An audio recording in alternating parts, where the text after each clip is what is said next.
Right, ఇక bulletin లో breaking news చూస్తున్నాం. ఎమ్మెల్యే మహిపాల్ రెడ్డి సోదరులను అవినీతి ఆరోపణలు వెంటాడుతున్నాయి. అక్రమ మైనింగ్ కేసుతో వారికి అక్రమాలు బయటపడడం రాజకీయంగా చర్చనీయాంశంగా మారింది. ఎమ్మెల్యేగా హ్యాట్రిక్ కొట్టిన మహిపాల్ రెడ్డిపై మనీ లాండరింగ్ కేసు పెట్టారు ఈడీ అధికారులు. మరిన్ని అక్రమాలను వెలికి తీసే పనిలో పడ్డారు. మహిపాల్ రెడ్డి బ్యాంక్ లాకర్లను తెరిచింది ఈడీ. సుమారు ₹1 విలువైన 1.2 కిలోల గోల్డ్ బిస్కెట్లను సీజ్ చేసింది. 100 రియల్ ఎస్టేట్ కంపెనీల పత్రాలను స్వాధీనం చేసుకుంది. మహిపాల్ సోదరుల ఫోన్లను సైతం స్వాధీనం చేసుకుంది. మాజీ మంత్రి హరీష్ రావుకు సన్నిహితుడు కావటమే ఈడీ దాడులకు కారణమా అనే వార్తలు కూడా వినిపిస్తున్నాయి. మరోవైపు ఈడీ సోదాలతో ఉక్కిరిబిక్కిరవుతున్న మహిపాల్ రెడ్డి బ్రదర్స్ కాంగ్రెస్ లేదా బీజేపీలో చేరేందుకు సిద్ధమవుతున్నట్లుగా వార్తలు వినిపిస్తున్నాయి.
రైట్, ఇక మహిపాల్ రెడ్డిపై ఈడీ ఆకస్మిక దాడులు నిర్వహించి మహిపాల్ రెడ్డి బ్యాంక్ లాకర్లను తెరిచింది. దీంట్లో సుమారు ₹1 విలువైన 1.2 కిలోల గోల్డ్ బిస్కెట్లను సీజ్ చేసింది. 100 రియల్ ఎస్టేట్ కంపెనీల పత్రాలను కూడా స్వాధీనం చేసుకుంది. అయితే మాజీ మంత్రి హరీష్ రావుకు సన్నిహితుడు కావటమే ఈడీ దాడులకు కారణమని వార్తలు వినిపిస్తున్నాయి. మరోవైపు ఈడీ సోదాలతో ఉక్కిరిబిక్కిరవుతున్నారు మహిపాల్ రెడ్డి బ్రదర్స్ కాంగ్రెస్ లేదా బీజేపీలో చేరేందుకు సిద్ధమవుతున్నట్లుగా వార్తలు వినిపిస్తున్నాయి. ఇక ఇదే అంశానికి సంబంధించి మరిన్ని అప్డేట్స్ ను మా ప్రతినిధి యాదగిరి ఫోన్ ఇన్ ద్వారా అందిస్తారు. యాదగిరి, చెప్పండి. జమీమా, ఏదైతే అక్రమ మైనింగ్ కేసులో అవుతున్నటువంటి గూడెం బ్రదర్స్ కి మరొక షాక్ తగిలిందని చెప్పొచ్చు. ప్రధానంగా ఈడీ వాళ్ళపై ఫోకస్ చేసినటువంటి నేపథ్యంలో అనేక విషయాలు వెలుగు చూస్తున్న సందర్భంలో గూడెం మహిపాల్ రెడ్డి ఆయన సోదరుడు అందరూ కూడా కేసు నమోదయ్యేటువంటి అవకాశం కనిపిస్తోంది. ఏదైతే ఇటీవల కాలంలో ఈడీ సోదాలు నిర్వహించినటువంటి గూడెం మహిపాల్ రెడ్డి అదేవిధంగా ఏకకాలంలో 8 ప్రాంతాల్లో ఆయన కుటుంబ సభ్యులపైన ఈడీ సోదాలు నిర్వహించడం జరిగింది. ఈ నేపథ్యంలో కీలకమైనటువంటి పత్రాలను స్వాధీనం చేసుకున్నటువంటి ఈడీ అధికారులు వేగాన్ని చేశారు.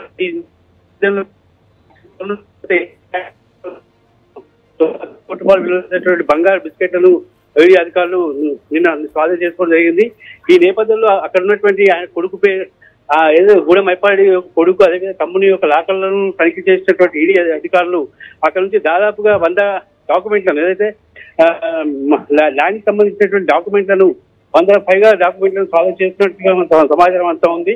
ఈ నేపథ్యంలో ఈ యొక్క సోదాలు కానివ్వండి లేదా ఈ దాడులు కానివ్వండి పూర్తి స్థాయిలో అంటే మహిపాల్ రెడ్డి పైన అదేవిధంగా ఆయన సోదరి పైన ఉన్నటువంటి వివిధ రకాల కేసులను కూడా వెలికితీసే క్రమంలో ఈడీ ముందుకు సాగుతుందని చెప్పవచ్చు. అంటే ప్రధానంగా ఎలక్షన్ ఏదైతే గవర్నమెంట్ బీఆర్ఎస్ గవర్నమెంట్ అయితే పోయిన తర్వాత అధికారంలో వచ్చినట్టు కాంగ్రెస్ ప్రభుత్వం అధికారం రావడంతో ఇక్కడ స్థానికంగా మహిపాల్ రెడ్డి 3వ గెలవడం బీఆర్ఎస్ ఇక్కడ కాంగ్రెస్ పార్టీ అధికారంలోకి వచ్చిన తర్వాత లక్కడారంలో ఉన్నటువంటి ల్యాండ్ మైనింగ్ అంటే మైనింగ్ సంబంధించిన విషయంలో అనేక కేసులు కూడా సంతోష్ గ్రాంట్ పైన కేసులు బీఆర్ఎస్ కోల్పోయిన తర్వాత రావడం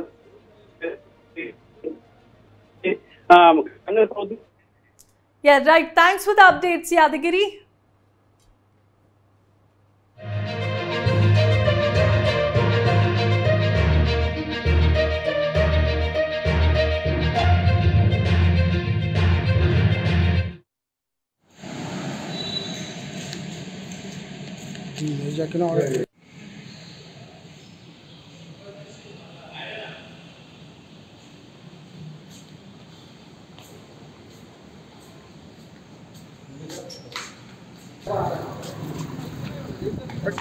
ఏం జరగలేదు.